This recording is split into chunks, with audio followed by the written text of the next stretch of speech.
நிறைய பேருக்கு ப்ரொக்ராஸ்டினேஷனா என்னன்னே தெரியாது. நீங்க அதை ப்ரொக்ராஸ்டினேஷனை எப்படி டிஃபைன் பண்ணுவீங்க?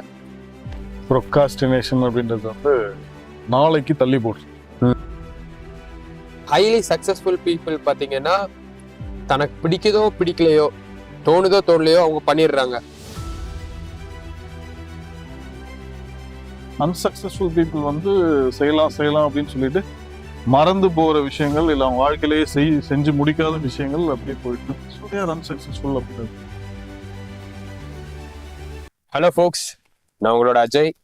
இன்னைக்கு நம்ம எல்லாருக்குமே யூஸ்வலாக டே டு டே லைஃப்ல நமக்கு தெரிஞ்சோ தெரியாமையோ நம்ம ஃபேஸ் பண்ணிட்டு இருக்கக்கூடிய முக்கியமான ஒரு ப்ராப்ளம் ப்ரொக்ராஸ்டினேஷன். நிறைய பேருக்கு இந்த வேர்டு கேள்விப்பட்டிருக்க மாட்டீங்க. பர்சனல் டெவலப்மெண்ட் புக்ஸு இதெல்லாம் நீங்கள் பார்க்கக்கூடிய பர்சன்னா அது நமக்கு தெரிஞ்சிருக்கும். ஸோ சில டைம் அது என்னன்னு தெரிஞ்சு அதுக்குள்ள நெசசரி மெஷர்ஸ் எடுத்து அதை சார்ட் அவுட் பண்ணுறதே ரொம்ப பெரிய விஷயம். ஸோ கண்ணுக்கு தெரியாமல் அது நமக்கே என்ன அப்படின்னு தெரியல அப்படின்னா அதை எப்படி டேக்கிள் பண்ணுறது, அதனால வர பாதிப்புகள் என்ன, இதெல்லாம் பற்றி பேசுறதுக்கு தான் இன்னைக்கு நம்ம விஜய் சார் வந்திருக்கிறாரு. விஜய் சார் வந்துட்டு சைக்காலஜிஸ்ட் அண்ட் என்னோட மென்டார். நிறைய டைம் நான் என்னோட ஃப்ரெண்ட்ஸ்டே சொல்லுவேன், விஜய் சார் பற்றி பேசும்போது அர்ஜுனருக்கு எப்படி கிருஷ்ணர் உபதேசங்கள் கொடுப்பாரோ அதே மாதிரி விஜய் சார் வந்துட்டு எனக்கு நிறைய டைம் என்ன பண்ண ஏது பண்ணன்னு தெரியாம கன்ஃபியூஸ்டா இருக்கிறப்போ he always shows me the right way. And அதை ஃபாலோ பண்ற போது கண்டிப்பா அதுல கிடைக்கக்கூடிய பெனிஃபிட்ஸ் எக்ஸ்பீரியன்ஸ் பண்ணியிருக்கிறேன். அது சில டைம் மிஸ் ஆகும் போதும் கூட அது இந்த பக்கம் மாதிரி போகும் அஜய்னு சொல்றப்போ கூட அது அதே மாதிரி நடக்கும். திருப்பியும் விஜய் சார் கிட்ட கேட்கறப்போ he always gives me the solution.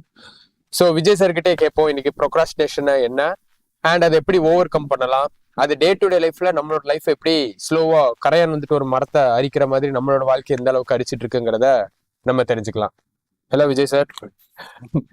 So Vijay sir, இந்த ப்ரொக்ராஸ்டினேஷன்ங்கிற ஒரு கான்செப்ட் பத்தி பேசும்போதே அது நிறைய பேருக்கு ப்ரொக்ராஸ்டினேஷனா என்னன்னே தெரியாது. நீங்க அதை ப்ரொக்ராஸ்டினேஷனை எப்படி டிஃபைன் பண்ணுவீங்க? ப்ரொக்ராஸ்டினேஷன் அப்படின்ற வார்த்தை வந்து ஒரு லத்தீன் வார்த்தையிலிருந்து வர்றது. ப்ரொக்ராஸ்டினேஷன் அப்படின்றது வந்து நாளைக்கு தள்ளி போடுறது. ஸோ ப்ரோன்றது வந்து ஃபார்வர்ட், ப்ராஸ்டினேஷன்றது தள்ளி போடுறது, டுமாரோ. ஸோ நாளைக்கு தள்ளி போடுங்க அப்படின்ற வார்த்தையிலேருந்து வர்றது தான் ப்ரொக்ராஸ்டினேஷன்ற வார்த்தை. இப்போ நம்ம வாழ்க்கையில் நிறைய விஷயங்கள் நம்ம செய்வோம், முக்கியமான விஷயங்கள் எல்லாம் வந்து உடனே செஞ்சுருவோம்.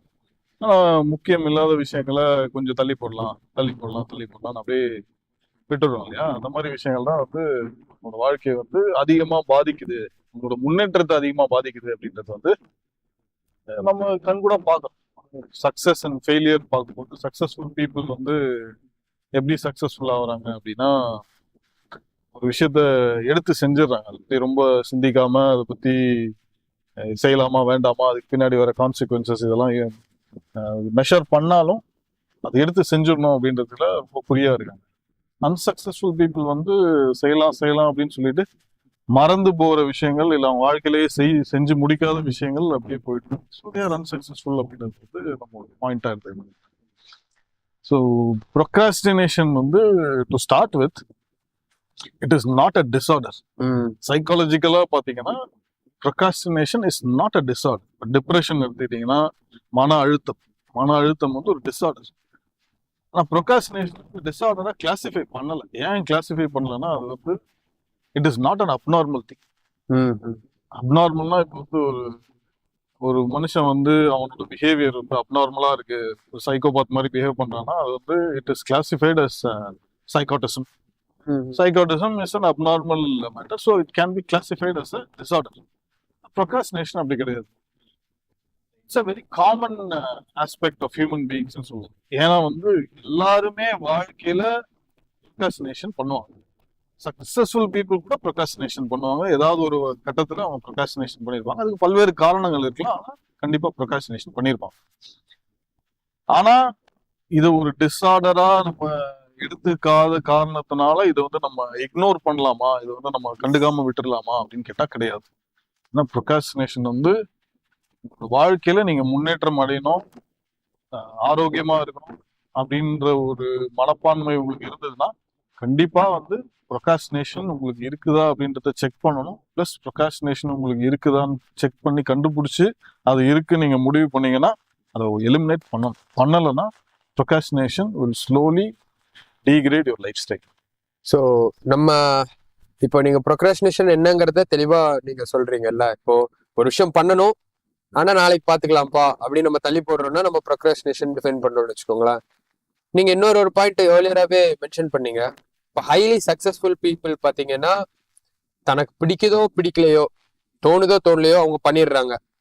அப்போ அன்சக்சஸ்ஃபுல் பீப்புள் பாக்குற போது இன்னைக்கு மைண்ட் செட் சூப்பரா இருக்கு, மோட்டிவேட்டட் இருக்கிற நம்ம பண்றோம். இல்ல இது நான் ரொம்ப இன்னைக்கு டல்லா இருக்கப்பா, அப்செட்டா இருக்கிறேன், இன்னைக்கு என்னால அதை பண்ண முடியல, பாத்துக்கலாம் அப்படிங்கிற மாதிரி அன்சக்சஸ்ஃபுல் பீப்புள் இருக்கிறாங்கன்னு சொல்றாங்க. இதே சென்ஸ் தானே நம்ம அந்த சக்சஸ்ஃபுல் பீப்புளுக்கு இருக்கும். பட் அவங்க அதை டிசிப்ளின் ஒரு ஆக்டிவிட்டி வச்சு பேக் பண்ணாலுமே அது எப்படி அவங்களால ஈஸியா நடைமுறைப்படுத்த முடியுது, ஏன் இவங்களால பண்ண முடியல? ப்ரொகாஸ்டினேஷனுக்கு ஆப்போசிட் என்ன அப்படின்னு பாத்தீங்கன்னா உங்களுக்கு, அதாவது ப்ரொகாஸ்டினேஷன்ன்றது வந்து நீங்க ஒரு விஷயத்த செய்யணும்னு நினைக்கிறீங்க, ஆனா அந்த விஷயத்த என்னைக்கு ஸ்டார்ட் பண்ணணும், எப்ப ஸ்டார்ட் பண்ணணும், இல்ல அது ஸ்டார்ட் பண்ணதுக்கு அப்புறம் அதுல வந்து ஸ்ட்ரக்சர்ல நீங்க என்னென்ன பண்ணணும் அப்படின்றத வந்து நீங்க யோசிக்கலாம். இது செய்யலாம் அப்படின்ற ஒரு கருத்தை மட்டும் உங்க மைண்ட்ல ஃபிக்ஸ் பண்ணி வச்சுட்டு அதை பத்தி பெருசா சிந்திக்காம உட்காந்துட்டு இருக்கீங்க, அதனால ப்ரொகாஸ்டினேட் பண்றீங்க அப்படின்னு வச்சுக்கோங்க. அதுக்கு ஆப்போசிட்டான பீப்புள் பாத்தீங்கன்னா, அந்த ப்ரொகாஸ்டினேட் பண்ணாத சக்சஸ்ஃபுல் பீப்புள் எப்படி பண்ணுவாங்கன்னா, இதை ஒரு செய்யணும் அப்படின்னு முடிவு பண்ணதுக்கு அப்புறம் they will first include that in their schedule. அதாவது இது என்னைக்கு பண்ணணும் அப்படின்றத நீ ஃபர்ஸ்ட் போட்டு கேலண்டர்ல என்ட்ரி போட்டு வச்சிடணும். Scheduling, organising and thinking about this matter structurally, இதுதான் வந்து ப்ரொகாஸ்டினேஷனோட ஆப்போசிட். ஸோ நீங்க ப்ரொகாஸ்டினேட் பண்றீங்கன்னா இது எப்படி ஃபிக்ஸ் பண்ணணும்னு பாத்தீங்கன்னா, behave the opposite of procrastination. அதை எப்படி பண்ணணும், ஸ்கெடியூலிங் பண்ணணும். இந்த தேதியில பண்ணணும் அப்படின்னு முடிவு பண்ணி அந்த தேதியில வந்து நான் அது இம்பார்ட்டண்டா பண்ணணும், அது ஒரு இம்பார்ட்டன்ட் டே, இம்பார்ட்டன்ட் ஈவெண்ட் அப்படின்னு உங்க மைண்ட்ல ஃபிக்ஸ் பண்ணிட்டீங்கன்னா அதை பத்தி நீங்க யோசிக்க ஆரம்பிச்சிருங்க. நெக்ஸ்ட் அதை வந்து ஆர்கனைஸ் பண்ணுவீங்க. அதை ஆர்கனைஸ்டா வந்து எப்படி பண்ணணும் அப்படின்றத பத்தி யோசிக்க ஆரம்பிச்சிங்க. அப்போ நீங்க ஆர்கனைஸ் பண்ணணும்னு வரும்போது ஆட்டோமேட்டிக்கா அதுல வந்து ஸ்ட்ரக்சரா பிரிச்சிருவீங்க. ஸோ இப்போ நீங்க கிளம்பி ஒரு கோயிலுக்கு போறீங்கன்னு வச்சுக்கோங்களேன். இந்த கோயிலுக்கு போகணும்னு ரொம்ப நாளா நினைச்சிட்டு இருக்கீங்க, ஆனா அந்த கோயிலுக்கு உங்களால போக முடியல, ஏன்னா அது வந்து டிராவல் பண்ணணும், 2-3 பேரை கூட கூட்டிட்டு போகணும், இந்த மாதிரி விஷயங்கள்லாம் இருக்கு. நீங்க வந்து இதுக்கு என்ன பண்ணணும் அப்படின்னு நீங்க யோசிக்க ஆரம்பிச்சீங்கன்னா, உடனே ஒரு வாட்ஸ்அப் குரூப் ஃபார்ம் பண்றீங்க, உங்களோட ஃப்ரெண்ட்ஸ் எல்லாம் இன்வைட் பண்றீங்க, இங்க போகலாம் அப்படின்னு முடிவு பண்றீங்க, இதுக்கு இந்த டேட்ல போகலாம் அப்படின்னு முடிவு பண்றீங்க. அந்த டேட்ல யாரெல்லாம் வராங்கன்னு பாக்குறீங்க, வராதவங்க எல்லாம் பரவாயில்ல விட்டுட்டு நம்ம கிளம்பலாம் அப்படின்னு. இதெல்லாம் இந்த பிளானிங் இதெல்லாமே வந்து comes out of this structured thinking about this action, particular action. So இந்த ஆப்போசிட்டை பண்ணீங்கன்னா திஸ் வில் ப்ரொகாஸ்டினேஷன் விஷயம் வந்து உங்க லைஃப்ல இருந்து காணாமலே போயிடும். It's all about scheduling your day and your year R month. எப்படி இருந்தாலும் உங்களோட கேலண்டரை வந்து ஸ்கெடியூல் பண்றதுல தான் is the success behind eliminating procrastination and being fruitful. So புரியுது. நம்ம டே டு டே லைஃப்ல நம்ம எல்லாத்தையுமே நம்ம யூஸ்வலா ஒரு அன்சக்சஸ்ஃபுல் பீப்புள்ங்கிறதோட பாமர மக்கள் ஒரு டிப்பிக்கலான ஒரு க்ரௌட் நம்ம எல்லாரும் என்ன பண்ணுவோம் அப்படின்னா, எல்லாத்தையுமே மைண்ட்ல நம்ம ரெஜிஸ்டர் பண்ணிட்டே இருப்போம்ல. ஸோ ஓகே இது பாத்துக்கலாம் அப்படிங்கிற மாதிரி. பட் நீங்க சொல்றது அந்த சக்சஸ்ஃபுல் பீப்புள்லாம் கரெக்டா அதை ஒரு ஜேர்னல் பண்ணி ஒரு ரெக்கார்டிக்கலா வைக்கிறது மூலமா அவங்களுக்கு அதை யோசிச்சு நிறைய டைம் வேஸ்ட் பண்ண தேவையில்லை. அவங்களுக்கு they know exactly what they want to do. அது எப்படின்னா அவங்களே அவங்களுக்கு ஒரு ஆர்டர்ஸ் கொடுக்குற மாதிரி தான். அது வந்துட்டு ஃப்ரூட்ஃபுல்லான ஒரு ரிசல்ட்ஸ் நமக்கு எனக்கு தருது இல்லையா? பாமர மக்கள் அப்படின்றதுல நான் வந்து உடன்பட்டாலும் வந்து இந்த எழுதி வைக்காத மக்கள் இருந்தாலும் அது வந்து ஒரு சிவிலைசேஷனோட கம்பேர் பண்ணி சொல்றேன். அதாவது ஒரு சிவிலைசேஷன் இருக்குன்னா இந்த சிவிலைசேஷன்ல ரொம்ப முக்கியமான விஷயம் பாத்தீங்கன்னா மொழி, மதம் இதெல்லாம் தாண்டி வந்து அந்த கலாச்சாரத்துல வந்து கேலண்டர்ன்ற ஒரு விஷயம் இருக்கு. நம்மளோட தமிழர்கள் பாத்தீங்கன்னா நம்மளோட தமிழர்களோட கேலண்டர் பஞ்சாங்கன்றது தான் உலகத்திலேயே ரொம்ப பழைய கேலண்டர். இது வரைக்கும் ஒரு scientifically proven that world's oldest calendar is panchangam. இந்த பஞ்சாங்கமே வந்து ஒரு ஃபுல் ஸ்கெடியூலிங் தான். Scheduling your year ahead. அதாவது அந்த காலத்துல நம்ம விவசாய நாடு, விவசாய கலாச்சாரம் இல்லையா? அதாவது விவசாயத்துல வந்து எப்போ என்ன பயிர் பண்ணணும், என்னைக்கு பயிர் பண்ணணும், எப்போ வெள்ளம் வரும், எப்போ மழை வரும், எந்த வெதர்ல என்ன பயிர் பண்ணணும், இதெல்லாம் முடிவு பண்ணி ஒரு கேலண்டர் ஃபார்ம் பண்ணி வச்சிடறாங்க. அதுக்கப்புறம் எப்போ திருவிழா பண்ணணும், எப்போ வந்து எதை சாப்பிடக்கூடாது, எப்போ எதை சாப்பிடணும், காலையில என்ன சாப்பிடணும், மத்தியானம் என்ன சாப்பிடணும், நைட் என்ன சாப்பிடணும், எப்பெல்லாம் எதெல்லாம் சாப்பிடக்கூடாது, இது எல்லாத்தையும் லிஸ்ட் போட்டு ஸ்கெடியூல் போட்டு நம்ம கையில கொடுத்துட்டாங்க. நம்ம இப்ப கலாச்சாரம் மாறிடுச்சு. வெஸ்டர்ன் சொசைட்டி ஆனதுனால நம்ம அந்த பழைய பஞ்சாங்கம்னு சொல்லி ஒதுக்கி வச்சிட்டோம். அதையா ஆனா அந்த பஞ்சாங்கம் வந்து நம்மளோட உடல் மனம் இதெல்லாம் வந்து சீரா வச்சுக்கிறதுக்கு ரொம்ப முக்கியமான ஸ்கெடியூலிங் அப்பயே போட்டு கையில கொடுத்துட்டாங்க. அதை நீங்க உட்காந்து பேப்பர்ல நோட் பண்ணி நோட் புக்ல நோட் பண்ணாதீங்க, நாங்களே உங்களுக்கு போட்டு கொடுக்குறோம்னு சொல்லிட்டு முன்னோர்கள் எல்லாம் சேர்ந்து சித்தர்கள் எல்லாம் சேர்ந்து இந்த ஸ்கெடியூலிங் போட்டு கொடுத்துட்டாங்க. நம்ம விவசாய சமுதாயமா இருந்தா ஒருவேளை நம்ம அதை ஃபாலோ பண்ணி இப்ப கூட நம்ம சக்சஸ்ஃபுல்லா இருக்கலாம். இப்போ ஆடி பட்டம் அப்படின்னு சொல்றாங்க இல்லையா, ஆடி பட்டம் அந்த அந்த மாசத்துல என்ன பயிர் பண்ணணும் அப்படின்ற கணக்கு இருக்கு. அதே மாதிரி இப்போ ஒரு குறிப்பிட்ட டைம்ல தான் வந்து காவிரியில தண்ணி வரும், இதுல வெள்ளம் வரும் அப்படின்றத எல்லாத்தையும் கணக்கு போட்டு வச்சிருக்காங்க. ஏப்பா இப்போ இந்த வெதர் சேஞ்ச் ஆகிறதுக்கு முன்னாடி வரைக்கும், இந்த குளோபல் வார்மிங் வந்து நம்மளோட வெதர் அஃபெக்ட் பண்ற முன்னாடி வரைக்கும் பஞ்சாங்கத்தை ரொம்ப ஸ்ட்ரிக்டா ஃபாலோ பண்ணியிருக்காங்க. வெதர் வந்து 99% அக்யூரேட்டா இருந்திருக்கு. நம்மளோட வெதர் ஃபோர்காஸ்ட் பண்றவங்களே வந்து பஞ்சாங்கத்தை ஃபாலோ பண்ணி இருந்திருக்காங்க. ஒரு பழைய இஸ்ரோவோட தலைவர், பழைய தலைவர் இருக்காரு இல்லையா, நம்ம தமிழ் தலைவர் ஒருத்தர் மயில்சாமி அண்ணாதுரை, அவர் கூட இந்த பஞ்சாங்கத்தை பத்தி பேசியிருக்காரு. அதாவது ஒரு குறிப்பிட்ட வருஷம் வரைக்கும் வந்து பஞ்சாங்கத்துல வந்து மழை பெய்யும்னா அன்னைக்கு மழை பெய்யும், அன்னைக்கு வந்து இந்த இடத்துல புயல் அடிக்கும் அப்படின்ற மாதிரி ஏதாவது மென்ஷன் பண்ணியிருந்தாங்கன்னா அன்னைக்கு புயல் அடிக்கிறதுக்கான வாய்ப்புகள் இருக்கு. 100% அக்யூரேட்டா நம்மளால சொல்ல முடியாது, ரொம்ப சென்சிட்டிவான அட்மாஸ்பியர் தான். பட் அந்த பஞ்சாங்கம் வந்து குட் பி ஃபாலோட். ஸோ இப்போ உங்களோட இதுல இருந்து நம்ம என்ன புரிஞ்சுக்கலாம் அப்படின்னா, உங்களோட இயரையே நீங்க பிளான் பண்ணணும். நெக்ஸ்ட் இயர் ஸ்டார்ட் ஆகுதுன்னா நியூ இயர் அன்னைக்கு செலிப்ரேட் பண்றோம் இல்லையா, செலிப்ரேஷன்லாம் முடிஞ்சதுக்கு அப்புறம் உங்களோட வருஷம், இந்த வருஷத்துக்கான ரெசல்யூஷன்ஸ்லாம் எடுப்போம். நம்ம ஜிம்முக்கு போகலாம், இல்லை இந்த வருஷம் இவ்வளோ வெயிட் குறைக்கணும், இந்த வருஷம் நம்ம ஒரு கோர்ஸ் படிக்கணும், இல்லை நம்ம இந்த வருஷம் ஒரு 4-5 இடத்துக்கு டிராவல் பண்ணணும், இந்த மாதிரி ஒரு லிஸ்ட் போடுறீங்க இல்லையா. சும்மா லிஸ்ட் போடாதீங்க எப்பவுமே. சாதாரணமாக லிஸ்ட் போட்டீங்க அதை வந்து பண்ணலாம் அப்படின்னா இந்த ஆட்டோமேட்டிக்காக அது காணாம போயிடும் உங்களோட ஆக்டிவிட்டீஸ்லேருந்து. எப்போ லிஸ்ட் போட்டாலும் டேட்டு பிளான் பண்ணுங்க. இந்த டேட்டுக்குள்ள இது பண்ணணும் அப்படின்றத பிளான் பண்ணுங்க. இதுதான் வந்து ஆர்கனைஸ்டா இருக்கிறதுக்கான முதல் படியே இதுதான். இந்த டேட் அண்ட் டைம் மென்ஷன் பண்றது தான்.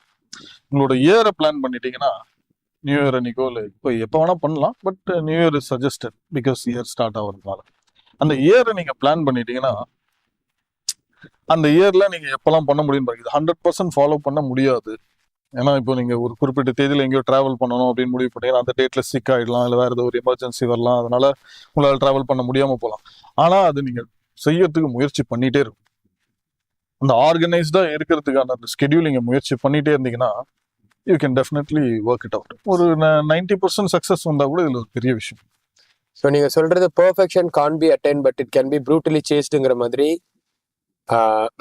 இது தொட முடியாத ஒரு இடமா கூட பெர்ஃபெக்ட் ஹியூமன் நெவர் எக்ஸிஸ்ட் அப்படிங்கிற மாதிரி ஒரு ஆர்கனைஸ்டான ஹியூமன்ஸ் மேபி அதை சேஸ் பண்ண முடியுமே தவிர அது 100% அடைய முடியுமாங்கிறது கொஸ்டின் மார்க். ஏன்னா எக்ஸ்டர்னல் ஃபேக்டர்ஸ் நிறைய இருக்கு. பட் நம்மளால முடிஞ்ச அளவு நம்ம புஷ் பண்ணிட்டே இருக்கிறது நல்ல ஒரு ப்ராக்டிஸ் அப்படிங்கிற மாதிரி நீங்க சொல்லுவீங்கல்ல. Well said. Perfection can never be achieved. நீங்க வந்து பர்ஃபெக்டா இருக்க ஒரு பெயிண்டிங் இல்லைன்னா ஒரு ஸ்கல்ப்சர் அப்படின்னு நீங்க நினைச்சீங்கன்னா கூட அந்த ஸ்கல்ப்டர் கிட்ட போய் நீங்க கேட்டீங்கன்னா அவருக்கு அதில் 100% திருப்தி இருக்குமானா சொல்ல முடியாது. ஏதோ ஒரு சின்ன குறை இருக்கிற மாதிரி அவங்களுக்கு தோணும். 100% பர்ஃபெக்ட் இல்லைன்னா இருப்பாங்க. Because nothing is perfect in this world. But you can always chase this perfection.